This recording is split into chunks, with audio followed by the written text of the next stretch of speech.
Hi everyone, thanks for checking out another Eagle Eye Productions video, and today we're going to look at the Audi 80 and we're going to look at the B3 model, which is from 86 to 91, and the B4 that is from 91 to 96. So it's an old Audi. It's an era where Audi was still trying to be an established brand, try to compete in between Mercedes and BMW. And I remember this car very fondly because my dad owned the first generation, the B3 and the B4.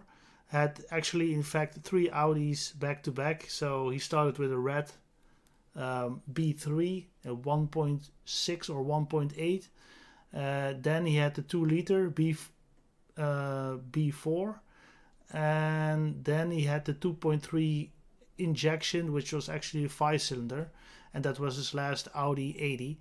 After that, he started looking at an Audi 100, and I remember that was before the Euros. That was 100,000 guilders back in the day, and that was just too expensive. Audi was really climbing, also in quality, but this also meant that prices skyrocketed and it became more of an exclusive car. Here we have an original Audi 80, but this is probably the first generation. We will not cover it, but this is the most expensive one here. Here you have an Audi 80. It's an event, so it's a station with the 2-liter, and the E stands for Einspritzung, which is injection. That was something that for the time was still quite new. Let's see, while this loads, I can show you. This is the B4. In the 90s, plenty of cars around in Germany, in Italy. Nowadays, you barely see them anymore. Mostly in the Eastern European regions, they still drive around, but very rare. And this is the B3, exactly like this is what the car of my dad looked like with a spoiler. Also, I think these hubcaps, this was so early 90s, but the design of the car was was very aerodynamic. So that's also meant that if you you drive it slowly, regularly, fuel efficiency was quite good, and sometimes you were able to get 1,000 kilometers on one tank, even for petrol powered units. So that was great. Also, I see this is the 1.8, only 75 horsepower. These cars were not fast, not at all.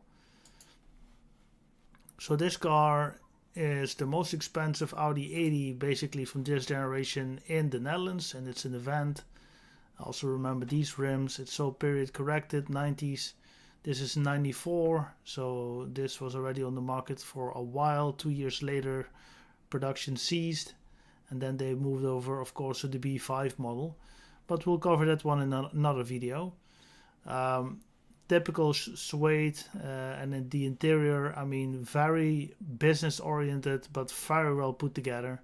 The introduction of electronics, just very basic, but you had all these control lights here to check the engine or whatever was going on at the time, that you can see what's happening. I'm still very fondly remember sitting on the back seat of this car back in the 90s, and this was quite a revolutionary car for the time, actually. And it's crazy that they still ask almost 13k for it, but this apparently didn't even drive 100,000 kilometers yet, and it looks in great condition. This is the E version, so it should have an injector. This is the 4-cylinder. You also had it in 5-cylinder. But let's go into some specifications for this particular model. So this is a 2.0e. Let's see, can we get some information? Only 90 horsepower coming from a 2-liter 4-cylinder. So yeah, 0 to 60 miles an hour is 14 seconds. Top speed of 172. You see, I mean, for the time it was sufficient, but definitely not fast. Definitely not. Non-turbocharged. I don't think we can find any of the 2.3Es, but they also had those for sale. Here we have a 2.3E, convertible even, but this done more kilometers. Might also be interesting to see what the power output of the 2.3 5-cylinder was. I think somewhere in the area of 115, 120 horsepower, I believe. The internet is a little bit slow today. I'm not sure what's going on. Let's see if we can find another one in the meantime. Oh, already downloading. Great. Alright, so you see this has the 5-cylinder, 2.3, two more. This was introduced in 91, but this car was built in February of 92. Ridiculous. I was only 7 years old at the time. I mean, yeah, thinking back 7 years now, it doesn't mean a lot, but back then it did. Let's go into some pictures. Takes a while. Let's find another one so we can be a little bit faster. 88. Can load that one as well. Let's go back. So the convertible with the 5-cylinder engine still looks good. I think this is close to 7k. I mean, it's an old car, 92. Don't forget it. It's really old. Don't think this is period correct. You see the car has been used a little bit more and done more than 200,000 kilometers. So that's, I remember videos from quite a famous YouTuber in Germany who also has these gauges. I mean, you have oil pressure, oil temperature. Not sure if this has a turbo, but otherwise you have turbo gauges there for the boost as well. It does have some cracks here, but only small things. Yeah, more than 200,000 kilometers driven. It's an old car, guys. Things can break just due to age already. I think the 5-cylinders were quite reliable, but don't expect... you see this green stuff here. The car's been standing somewhere outside for a while. So it might be a bit neglected, but maybe that's why the price is this way. Oil temperature, oil pressure, and the voltage of the battery. Okay, here's the magic number, 136 horsepower, coming from the 2.3 5-cylinder. So yeah, basically not a lot of horsepower for what we can do now. With this amount of with a 5-cylinder 2.3 and a turbo, we can do crazy things nowadays. But again, this is 92. Car came onto the market in 91. I mean, those were different times. Everything naturally aspirated, and yeah, it's just a different time. If we move over to the B3, so this is the previous generation. This is from 88. I remember also these driving around quite a lot, and when I just had my driver's license in the early 2000s, 2003, 2004 to be exact, these cars were dirt cheap. And when you want a reliable car, a car that, I don't know what's going on with the internet, guys, today. Normally I don't have this, but I have to pick out another car, and we will not make the video too long then. Let's see, 2.3, 1.6, original Dutch. Okay, we have to do it like this. Okay, you see here, close to 5k. That's not a lot of kilometers for the time. This is being 88. So this year it's 37 years old. It's ridiculous. Close to 40 years. This can become an old-time ride though. I'm not 100% sure what the rules this year are, but no, I think the newest car, it has to be up until 82 or something here in the Netherlands, and everything after that you still have to pay full road tax until the wheels fall off basically. So, but otherwise you could buy a car like this. The technique is quite simple. One of the main benefits of cars like this is that the whole chassis and everything it's rust protected. They really put the chassis through like a bath of chemicals. They really went out of their way to make sure that the car wouldn't rust the first 30 years. Of course, rust does appear depending on the climate and what you have been doing with the car. If you drove this for 30 winters in a row, of course it rots away. But they at least went out of their way to make sure that this car for the first, what do they say, 15 years, 20 years didn't rust, as a sign of quality.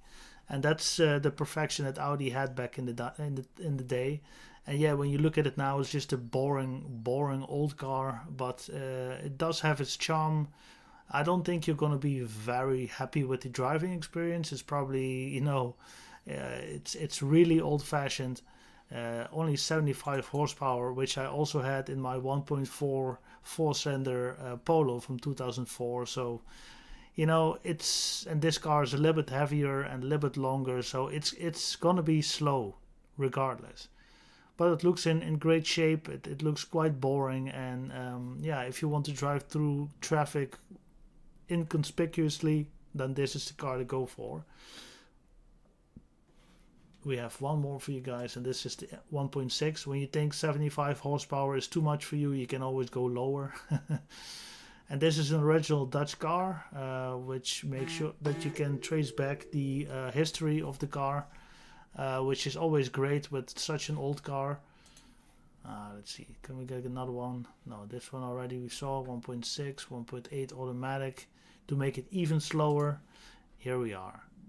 So they even had this not in the same color as there.